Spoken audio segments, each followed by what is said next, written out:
voz tampoco es una voz suave, ni una voz, es una voz.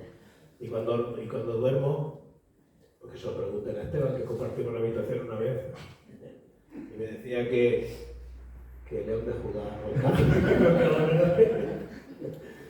La verdad es que es un gozo y un privilegio poder estar aquí con vosotros, visitaros de nuevo en poco tiempo, nos conocí y en poco tiempo os he visitado 2 veces.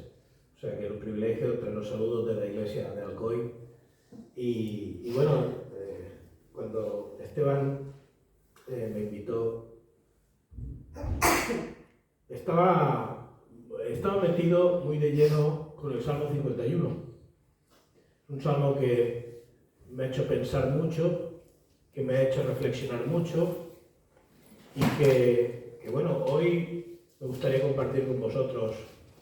Hay 3 partes, compartiré la primera y si Esteban decide invitarme más veces, pues os compartiré todas las demás. Pero bueno, me gustaría orar antes de empezar. Amado Padre, te damos gracias, Señor, porque tú eres bueno, Señor, y para siempre es tu misericordia, Señor. Y tú, Señor, eres tan bueno que nos muestras lo negro de nuestro corazón, Señor, para que saquemos aquellas cosas que hay ahí dentro, Señor, y podamos reconocer, Señor, todo aquello que tu Espíritu Santo nos muestra que está mal en nuestra vida, Señor. Yo especialmente te doy muchas gracias por la misericordia que has tenido conmigo y por lo que tú me has mostrado cada día, Señor. Ayúdanos en esta tarde, Señor, a poder compartir, Señor, aquello que tú has puesto en mi corazón, Señor, para la reflexión de nuestra alma, Señor. Y que tu Espíritu Santo sea tan benévolo como siempre, Señor, y pueda sacar aquellas cosas del corazón, Señor, que todavía están molestando, Padre. Gracias por tu misericordia, por tu gracia y por tu amor con cada uno de nosotros. En el nombre de Cristo Jesús. Amén. Estamos ya a mediados de febrero. Parece que fue ayer cuando empezamos el año. Y bueno, siempre se empieza el año con nuevos retos, con nuevas historias. Voy a apuntarme al gimnasio, voy a empezar con esta enciclopedia que luego no termina nunca, pero que bueno, siempre se empieza con buenos propósitos.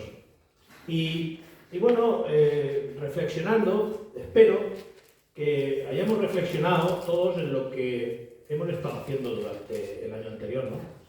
Y que hayamos encontrado las cosas que hemos hecho mal, en las cuales debemos de corregir para que este año no las volvamos a cometer.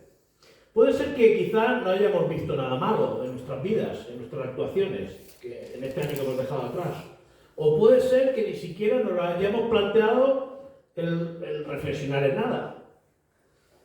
O no hemos visto nada malo. Quizá deberíamos plantearnos la clase de cristianismo que estamos viviendo. Si nos hemos mirado al espejo de la palabra para ver nuestros pecados, poder arrepentirnos y así no tener y no meternos en problemas. En la Biblia hay una historia de alguien que creía que estaba todo bien en su vida, hasta que llegó un profeta y lo puso en su lugar. En la versión de la Biblia de las Américas empieza así el Salmo 51, empieza así. Versículo 1 dice: para el director del coro, Salmo de David, cuando después que se llegó a Betsabé, el profeta Natán lo visitó. Empieza así. Y hay un consenso en los teólogos con respecto a este salmo. Dicen que es la declaración de arrepentimiento más grande que hay en el Antiguo Testamento. Pero, en mi opinión, yo creo que es la declaración más grande de arrepentimiento que hay en toda la Escritura. Cada vez que leo este salmo, intento ponerme en la piel del rey David. Bueno, tampoco hace falta ponerse en la piel del rey David, porque no somos mejores que él. Entonces, ya tenemos bastante con nuestra piel, ¿no? Pero bueno, nos ponemos en la piel del rey David en el momento de la historia que narra segunda de Samuel, el capítulo 11 y 12, y me gustaría que nos pusiésemos todos en la piel del rey David, para entender la profundidad de este salmo.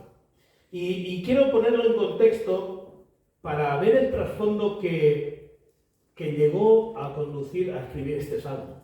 Es una historia que todos conocemos, ¿vale? No la voy a leer porque son 2 capítulos y cuando termina el segundo capítulo, los que vais a dar caso sois vosotros, yo no soy el que rondaré yo, sois vosotros. Entonces, la voy voy a parafrasear y la voy a contar como una historia, ¿no? Sabéis todos que el rey David recibió la promesa de parte del Señor de que iba a ganar todas las guerras que se fuera a meter, ¿no? Y bueno, él llegó a la conclusión de que se merecía unas vacaciones. Se merecía unas vacaciones y decidió pues descansar. Y dijo, bueno, pues como yo sé que las batallas están ganadas, me quedo en mi castillo y descanso, que me lo merezco, ¿no? Estaba en la azotea de su palacio con la mirada perdida así en la distancia, eso que solo sabemos hacer los hombres. Las mujeres no lo saben hacer, pero los hombres sí. Los hombres estamos así y hay veces que mi mujer me pregunta, pero ¿qué piensas? Digo, nada. No os puede estar uno sin pensar absolutamente nada, porque las mujeres tenéis otra manera de hacer las cosas. Los hombres podemos pegarnos 2 horas y no estar pensando absolutamente nada. Pero las mujeres en eso no tenéis ese don, ¿no? Pues el rey estaba así, estaba en su azotea mirando, pero no se le pasó una hermosa mujer que pasaba a bañarse en el estanque y la vio y la codició y la mandó llamar. Como era el rey, ¿quién se va a negar? La mandó llamar. Bueno, se acostó con ella. Mancilló el nombre de Betsabé y mancilló el nombre de Urías.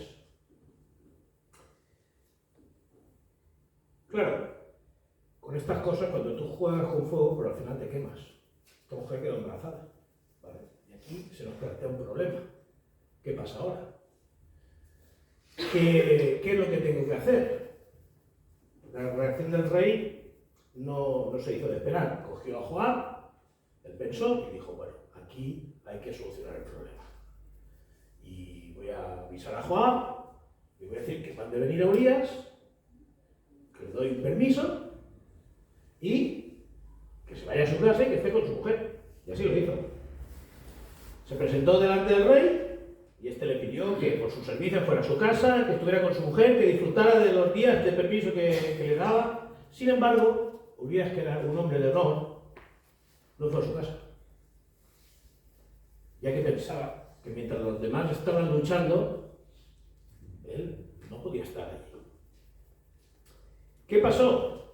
Bueno, como los planes de los seres humanos, pues el plan A falla, pues tenemos preparado el plan B. Y el rey se entera de que falla su plan, ¿y qué hace? Bueno, pues premia a su soldado con una cena real. Bueno, mira, ya que no has querido disfrutar de esto, vente, vamos a cenar, te sientas con nosotros, ponerle más vino del que toca, lo emborrachamos y que se vaya a su casa y que esté con su mujer. Pero el soldado volvió a negarse y volvió a dormir a las puertas del castillo. Fijémonos cómo llega a ser el ser humano. El rey David, en vez de decir, bueno, ha fallado el plan A y ha fallado el plan B, soy un inútil. No, todavía tenía un plan C. Y desesperado por la aspiración de Urías, llama al comandante y le dice, ponme a Urías en primera línea de fuego. Y como era de esperar, pues Urías cayó muerto. ¿Qué hizo David? Bueno, pues David se quedó tranquilo, tomó a Betsabé como una de sus esposas y empezó a vivir su vida alegre y divertida. Me dice, el 2 Samuel 11:27 dice, y pasado el luto, envió David y la trajo a su casa. Y fue ella su mujer, y le dio a luz un hijo. Mas esto que David había hecho fue desagradable ante los ojos de Jehová. Amigo, con esto no contaba David. David siguió haciendo su vida, sin dar cuenta a nadie, hasta que Dios ve todo eso y decide enviarle a Natán. Y Natán le cuenta una historia. Y le dice, Majestad, te voy a contar una historia. Había 2 hombres en tu reino. Uno era hombre con mucho dinero y tenía grandes rebaños y muchas ovejas y bueyes. El otro era un hombre muy pobre que solo tenía una corderita. Vinieron unos amigos a festejar con él y el rico, en vez de matar a una de sus múltiples ovejas, tomó la del hombre pobre y la mató y se la preparó a sus amigotes. El pobre dueño de la corderita quedó destrozado. Automáticamente el rey David, todo indignado, se levantó y declaró: es preciso que quien ha hecho esta cosa tan ruin muera irremisiblemente. El profeta lo interrumpió y le dijo: tú eres tal hombre. De pronto, David entendió la gravedad del asunto y le invadió una sensación de vergüenza y horror y asco hacia él mismo. Y fue en ese estado en el que se puso a escribir el Salmo 51. Y dice así, Salmo 51, versículos 1 al 5. Dice: ten piedad de mí, oh Dios, conforme a tu misericordia. Conforme a la multitud de tus piedades, borra mis rebeliones. Lávame más y más de mi maldad y límpiame de mi pecado. Porque yo reconozco mis rebeliones y mi pecado está siempre delante de mí. Contra ti solo he pecado y he hecho lo malo delante de tus ojos, para que sea reconocido justo en tu palabra y tenido por puro en tu juicio. He aquí, en maldad he sido formado y en pecado me concibió mi madre. Según la Biblia, debemos de dar ciertos pasos antes de poder conocer la salvación de Dios en Cristo. El primer paso para la salvación es el arrepentimiento. Cualquier caso de conversión que encontramos en la Biblia incorpora siempre el estado de arrepentimiento. Lo podemos ver en Lucas 15, 17 al 19, dice: y volviendo en sí dijo: ¿cuántos jornaleros en casa de mi padre tienen abundancia de pan? Y yo aquí perezco de hambre. Me levantaré e iré a mi padre y le diré: Padre, he pecado contra el cielo y contra ti. Ya no soy digno de ser llamado hijo tuyo. Hazme como a uno de tus jornaleros. La necesidad de arrepentirse es uno de esos principios absolutos que la Biblia no argumenta, simplemente lo declara. Ningún hombre puede ser un cristiano verdadero si no ha experimentado el arrepentimiento genuino. Cuando Juan el Bautista comenzó su ministerio, lo hizo predicando el bautismo de arrepentimiento para el perdón de los pecados. Mateo 3, 1 y 2 dice: en aquellos días vino Juan el Bautista predicando en el desierto de Judea y diciendo: arrepentíos, porque el reino de los cielos se ha acercado. El Señor fue de un sitio a otro predicando la necesidad del arrepentimiento. Pablo, Pedro, en fin, todos predicaban sobre el arrepentimiento. ¿Y cuál es el primer paso para el arrepentimiento? La convicción de pecado y la confesión de nuestra pecaminosidad. Ese es el primer paso. El argumento que nos da la Biblia es que la única esperanza del hombre se encuentra en el Evangelio y en la gracia de Dios. Este es un evangelio para pecadores. La Biblia no tiene nada que decirle a alguien que no se ve pecador. Solo cuando empiezan a verte pecador es cuando van a encontrar sentido del evangelio. Por eso, la primera cosa después de verte pecador, una vez que ya te has visto, que ya has reconocido, es arrepentirte. El pecado, como todos sabemos, es una cosa terrible. Es tan terrible y poderoso que nos vence a todos. A toda la humanidad expresa el pecado. Hasta un hombre como el rey David cayó en este poder tan terrible. Hasta que comprendamos que nos estamos enfrentando a este poder, no habremos empezado a pensar con claridad. Si no comprendemos que mientras estemos en esta vida y en este mundo, este poder infernal se encontrará dentro de ti y de tu alrededor, serás un mero aprendiz de todas estas cuestiones. El infierno al completo se le podrá decir al diablo muchas cosas, pero no se le puede decir que es un vago, porque el infierno al completo está trabajando duramente todos los días, las 24 horas del día. Ahí no hay sindicato.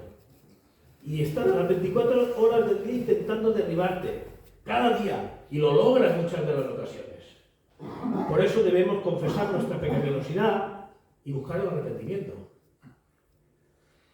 Este salmo podríamos denominarlo la oración de un reincidente, porque ¿quién no reincide en el pecado? Un hombre como tú y como yo, que ha experimentado la gracia y la misericordia de Dios, y que a pesar de conocer esa verdad, todavía caemos. Cuando David reconoce lo que ha hecho, dice esto: Versículo 3 del Salmo 51 dice: porque yo reconozco mis rebeliones y mi pecado está siempre delante de mí. Lo primero, pues, que hace un hombre cuando llega al reconocimiento y a la convicción de su pecado es afrontarlo y no engañarse a sí mismo. El pecado lo tienes que afrontar. Si lo escondes, te están engañando a ti mismo, porque a Dios no lo van a engañar. Pero si nos damos cuenta, David cuando pecó no reconocía nada. Su corazón no le culpaba absolutamente de nada. Es más, era lo que él quería. Hasta que vino el profeta Natán y lo confrontó. Y así es como se escribe este salmo. Este siempre es el primer paso: detenernos y pensar. Debemos parar y enfrentarnos a nosotros mismos, a la vida que hemos vivido, a la que estamos viviendo, y a lo que hemos hecho y a lo que estamos haciendo. Ya sé que esto no suena popular y que no es agradable enfrentarse a uno mismo. Y no queremos que el Evangelio hable de estas cosas muchas veces. Solo queremos que hable del gran amor de Dios. ¿Quién le iba a decir a David que él iba a hacer una cosa como la que hizo? Y hermanos, estamos en la misma situación. No somos lo bastante listos y sabios para saber de qué somos capaces el ser humano de hacer. Es muy desagradable pasar una noche contigo mismo y preguntarte: ¿cómo estoy viviendo? ¿Qué ideas estoy acariciando? ¿Qué pensamientos rondan mi mente? ¿Te has enfrentado contigo mismo alguna vez? Olvídate ahora mismo de todo. Levanta un espejo delante de ti y considera las últimas cosas que has dicho o que has hecho. ¿Estás satisfecho completamente con ellas? El primer llamamiento que el Señor hace a un hombre es a ser honesto consigo mismo, a que se deje de excusas y que se enfrente a sí mismo. Dice David: mi pecado está siempre delante de mí. ¿Has experimentado esto? ¿Te has examinado a ti mismo hasta el punto que has analizado sinceramente tu propio corazón? El hombre que no haga esto carece de esperanza alguna. Y hoy en día la gente, precisamente de lo que huye, es de analizar su negro corazón. Hoy en día hay tanto entretenimiento en nuestras vidas que no tenemos tiempo de hacer estas cosas. Vamos tan atareados que llegamos a casa, cenamos y nos vamos a dormir. O nos vemos una serie y nos vamos a dormir. Y, Señor, voy a orar. Padre, y no te llega ni a media oración. Debemos luchar por nuestra vida y por nuestra alma. El mundo hará todo lo posible para que no te enfrentes a ti mismo. Siempre te va a poner algo para que tú no te enfrentes a ti mismo.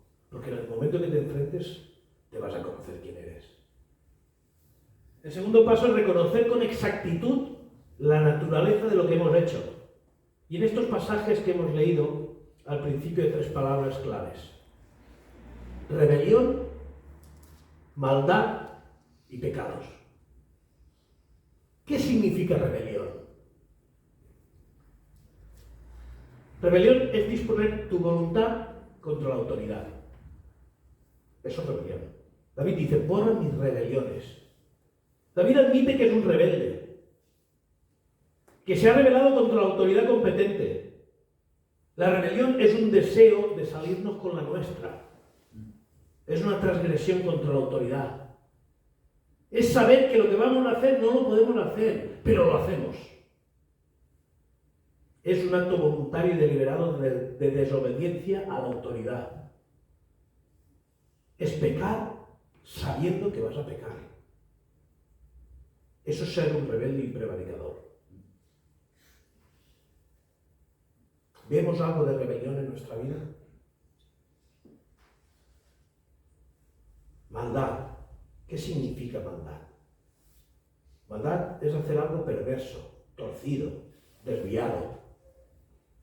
David dice, lávame más y más de mi maldad.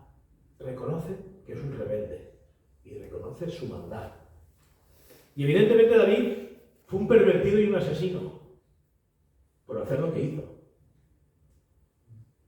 Siempre se nos dice que David tenía un corazón conforme al corazón de Dios y nos quedamos con que David es el padre de Cristo, pero David era un asesino y David era un pervertido. Roguémosle al Señor que nunca hagamos lo mismo que hizo el rey David en ese momento de su vida. Pero cuando nos examinamos, si es que lo hemos hecho alguna vez de esa manera, ¿no vemos las cosas torcidas, pervertidas que hay en nuestra vida? Iras, celos, contiendas, vanagloria, maledicencia, maldad al fin y al cabo. ¿Le has deseado mal a alguien alguna vez? Yo sí.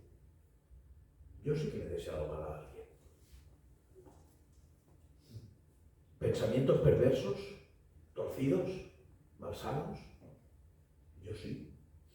Yo sí que he tenido esa clase de pensamientos. ¿Hay alguien aquí esta tarde que pueda negar que existe tal desviación dentro de él? Pecado. Todos sabemos lo que significa pecado. Errar el blanco. Es apuntar a una dirección y fallar. No ser lo que deberíamos ser. No ser rectos según la plomada de Dios. Es vivir una vida para la que no estamos hechos. Es no pisar el camino que Dios ha marcado para cada uno de nosotros. Falta de rectitud en la vida. El tercer paso es que el hombre comprenda y confiese que todo esto que hemos hecho ha sido contra Dios y delante de Él. Dice David, contra ti solo he pecado y he hecho lo malo delante de tus ojos. Y parece que aquí hubiese un error, porque aquí debería de decir la palabra, contra Urías y contra Betsabé he pecado y he hecho lo malo delante de ellos, ¿no? Pero no dice eso. El rey David no dice eso. El rey David dice, contra ti solo he pecado. Y evidentemente que no niega que ha pecado contra otros, pero David se da cuenta que no son tan solo los actos contra otras personas lo que está mal. No. Es que la esencia de esto es que peca directamente contra Dios. ¿Sabéis quién se dio cuenta de esto? Esto me gusta resaltarlo porque hay muchas veces que confundimos el remordimiento con el arrepentimiento y no tiene nada que ver. El arrepentimiento contiene remordimiento, pero no es lo mismo. Fijémonos en Génesis 39, 7 al 9 lo que dice la palabra. Dice, aconteció después de esto que la mujer de su amo puso sus ojos en José y dijo, duerme conmigo. Y él no quiso y dijo a la mujer de su amo, he aquí que mi señor no se preocupa conmigo de lo que hay en casa y ha puesto en mi mano todo lo que tiene. No hay otro mayor que yo en esta casa y ninguna cosa me ha reservado sino a ti, por cuanto tú eres su mujer. ¿Cómo pues haría yo este grande mal y pecaría contra Dios?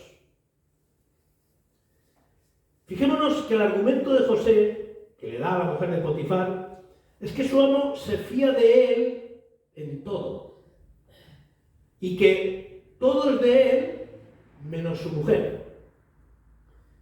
Pero cuando le habla de la consecuencia de acostarse con ella, el argumento que da es que va a pecar contra Dios.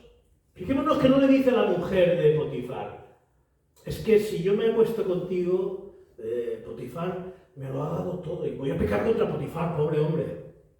No. Dice, ¿cómo haría yo este grande mal y pecaría contra Dios? La verdadera preocupación que José tenía era pecar contra Dios. Eso lo entendió perfectamente. Lo que no entendió David, José lo entendió perfectamente. Cuando pecamos no solo hacemos cosas que no deberíamos hacer, sino que estamos traicionando la naturaleza humana. Dios nos hizo perfectos. Por eso cuando Adán cayó, traicionó a Dios. Y cada vez que nosotros pecamos, traicionamos a Dios en primera instancia. El cuarto paso es que el hombre descubre que no tiene ninguna excusa delante de Dios.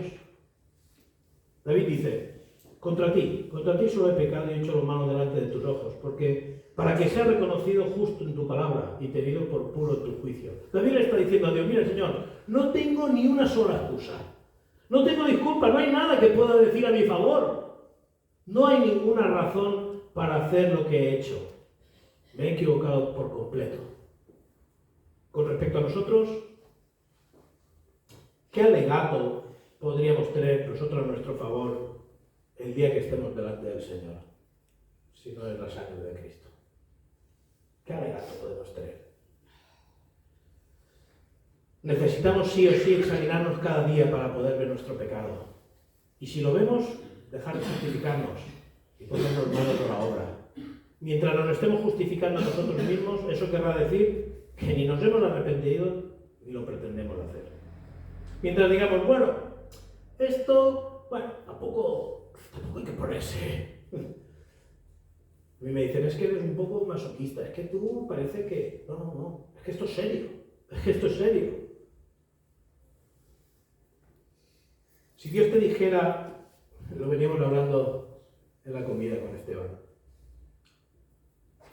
si Dios te dijera, no te conozco, aparte de mí, hacedor de maldad, ¿creerías que Dios era injusto al condenarte? Si te murieses esta noche y te presentaras delante del Señor y el Señor te dijera, no sé quién eres, ¿qué pensarías? ¿O qué puedes pensar ahora? ¿Qué pensarías? ¿Creerías que te ha tratado mal? El Señor, sí, a ver, iba a la iglesia, ofrendaba, era el representante territorial, era el presidente de la UEB, era... pero ¿y quién te dijo que hicieras todo eso? ¿Creerías que te ha tratado mal? Si dices que sí, que lo ven injusto y que sí, te ha tratado mal, es porque todavía no te has arrepentido.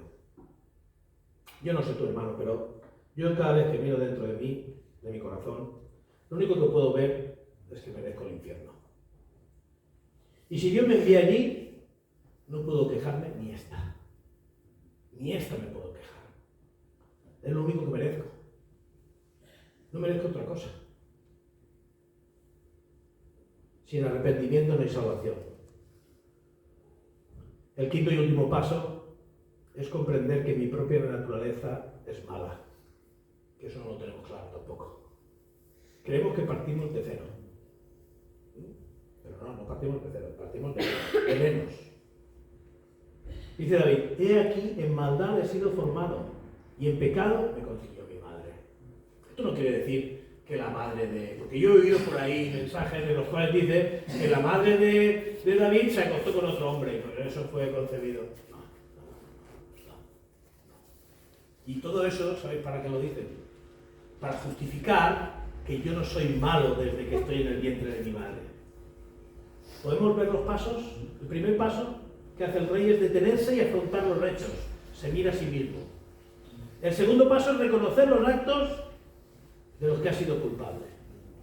El tercero es preguntarse qué lo ha llevado a hacer esto. ¿Qué es lo que hay en mí que es capaz de que yo haga todas estas cosas? Celos, envidias, odio, malicia, avaricia, tal. Cuando uno reflexiona en esto, cuando el Espíritu Santo te convence de pecado y te das cuenta que tu corazón es malo. Y es cuando te das cuenta de que no son solo tus pecados, sino el pecado que mora en ti. Y el cuarto es dejar de poner excusas al pecado. Pablo, por lo que decía antes, Pablo lo declara bien claro en el capítulo 7 de Romanos. Yo sé que en mí, esto es en mi carne, no mora el bien. Miserable de mí. ¿Quién me librará de este cuerpo de muerte? Es decir, Pablo está diciendo, estoy podrido por dentro. Tengo el corazón, porque cuando lo leemos así no lo sabemos de memoria y queda hasta romántico, pero no, vamos a parafrasearlo. Estoy podrido por dentro, tengo un corazón negro como un carbón. Cuando hago lo que no debo, estoy siendo yo mismo. Hago lo que no debo porque me gusta hacerlo, pero sé que no debo hacerlo. ¿Por qué me pasa esto? porque sé que hay algo dentro de mí que responde a la atracción del mal, y eso hay veces que me trastorna. En pecado me concibió mi madre. Desde el día que nací existe en mí una tendencia al mal. Hay algo torcido y perverso dentro de mí. Es parte de mi ser y de mi naturaleza. Por eso, cuando uno entiende todo esto y cuando uno reflexiona, cuando te enfrentas a ti mismo, lo único que puedes decir es lo que dijo el rey David. No te queda otra. Ten piedad de mí, oh Dios. Lávame más y más de mi maldad y límpiame de mi pecado. Es lo único que podemos decir, hermano. No podemos decir otra cosa. Y lo único que podemos hacer es mirar a la cruz cada día. Acordarnos de que Cristo estuvo clavado allí, por ti y por mí. Acordarnos de que toda la ira del Padre cayó sobre Él, para que no cayera sobre ti ni sobre mí. Hermano, mira a ver si tu vida glorifica al Señor o te glorifica a ti. Mira dónde estás poniendo tu corazón. Todavía tienes tiempo de resetear tu vida. Y si estás aquí esta tarde y todavía no has entregado tu vida a Cristo, solo te pido una cosa. Arrepéntete de tus pecados y dale tu vida al Señor, porque el Señor la dio por ti. Pongámonos manos a la obra, hermanos, por una sencilla razón. El Señor es digno de que sus criaturas lo glorifiquen, lo alaben, lo magnifiquen, lo exalten, lo obedezcan y le sirvan. El Señor lo bendiga. Amén.